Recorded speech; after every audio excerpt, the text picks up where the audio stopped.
জাতীয় সংসদ নির্বাচনের আগে রাজনৈতিক নানা হিসাব নিকাশের সাথে জোর আলোচনায় সংসদের নারী নেতৃত্ব। কতটি আসনে নারীরা সরাসরি লড়বেন আর কেমন হবে সংরক্ষিত আসনের বণ্টন তা নিয়ে চলছে বিতর্ক। রবিবার সকালে রাজধানীর কৃষিবিদ ইনস্টিটিউশন মিলনায়তনে ডেমোক্রেসি ইন্টারন্যাশনালের এই আয়োজন।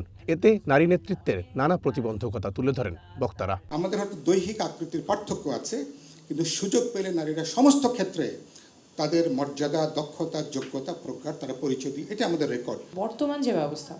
বর্তমান ব্যবস্থায় দায়বদ্ধতার জায়গাটাও সীমিত, কিছু করতে পারার জায়গাটাও অনেক সীমিত থাকে। সো প্রেজেন্স আছে কিন্তু পাওয়ারও নাই, অ্যাকাউন্টেবিলিটি নেই।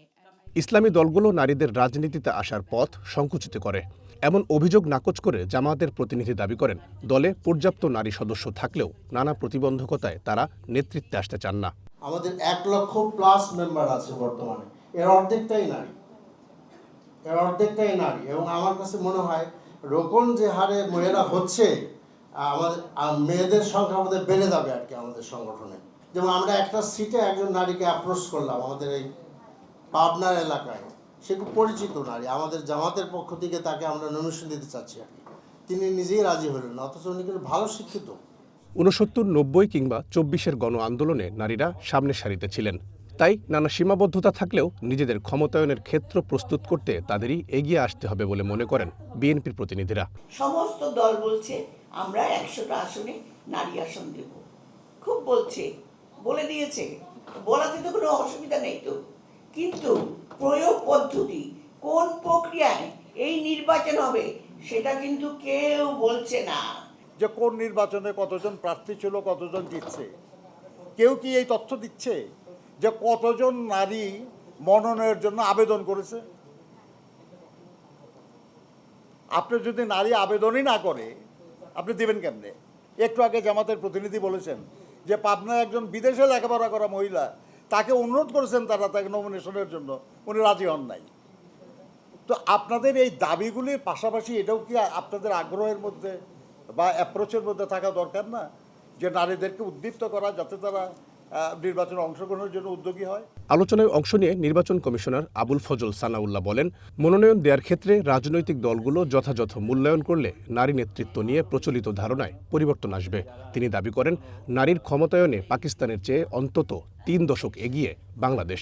ট্যাবুগুলো কাজ করছে বলে আমাদের কাছে মনে হয়েছে। একটা, বিয়ে না হওয়ার আগ পর্যন্ত অনেকখানে একটা মেয়ে তালিকাভুক্ত হতে চান না, পাকিস্তানে বিশেষ করে।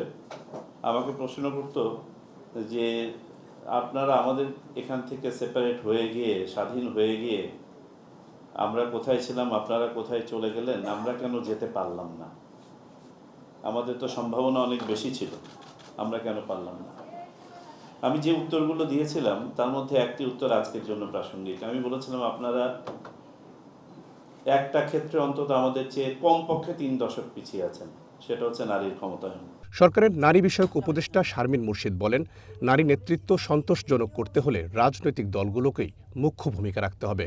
কোনো কিছু যদি মেয়েদের রাজনৈতিক ক্ষমতায়নের পথে, নির্বাচনী ক্ষমতায়নের পথে অন্তরায় হয়ে থাকে, তাহলে দুটো জিনিস কাজ করেছে খুব গুরুত্বপূর্ণভাবে। একটি হচ্ছে অর্থ, আরেকটি হচ্ছে সহিংসতা।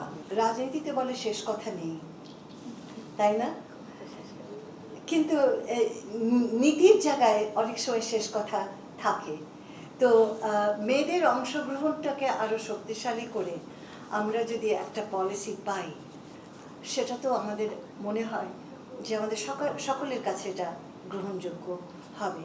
উপদেষ্টার দাবি, বাংলাদেশে কখনোই পেশি শক্তি আর অবৈধ অর্থের ব্যবহার ছাড়া নির্বাচন হয়নি, কিন্তু অন্তর্বর্তী সরকার এবার সেটি নিয়ন্ত্রণের চেষ্টা করবে। গুরুত্ব দিয়ে দেখে। রহিম রুমন, ওয়ান নিউজ, ঢাকা।